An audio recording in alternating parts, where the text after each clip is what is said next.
Previously on Dolphin.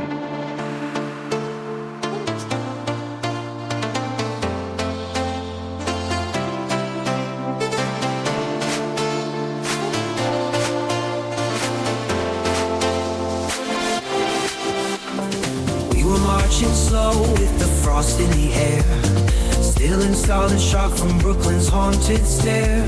In a blink I stood on a stage so wide, cameras flash while the questions fly.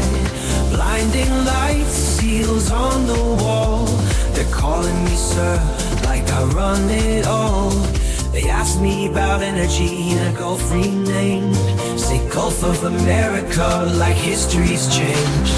I can see sound, I can feel the light. Every pulse of the cosmos burning bright. Reality bends where my thoughts take flight. A music teacher by day, a dreamer by night. The floodlights of the Ukrainian base camp loomed closer, their harsh glow cutting through the night and casting long, exaggerated shadows on the ground. Owen tried to steady himself, his mind still reeling from the rapid shifts in reality.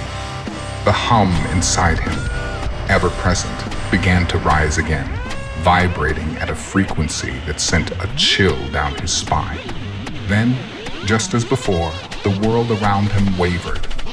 The floodlights blurred into streaks of light. The air thickened, and the sounds of soldiers speaking Ukrainian faded into distant echoes.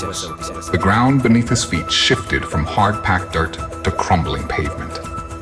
The air grew warmer, the scent of dust and fire filling his nostrils. He was somewhere new. He was in Gaza.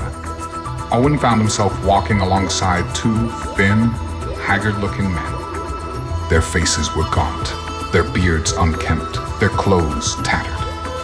Their movements were slow and deliberate, each step labored. The realization struck Owen like a thunderclap. These men had been held captive for a long time, nearly 500 days. Around them, armed men moved with caution, their eyes scanning the surroundings as they escorted the three forward. Owen's pulse quickened. He had been mistaken for a hostage being released. The men beside him turned their heads slightly, their sunken eyes filled with exhaustion and disbelief. One of them asked in Hebrew, his voice barely above a whisper, raw from lack of use. Owen swallowed hard. I don't know where I am, he admitted. The distant sounds of gunfire, wailing sirens, and the humming of drums filled the air. It was all too real. The other hostage furrowed his brow, glancing between Owen and their armed escorts. Owen hesitated. He had no idea what to say. I was in Ukraine. He muttered. Then, suddenly, I was here. אז יש לך מזל, כי סוף סוף אנחנו משתחררים.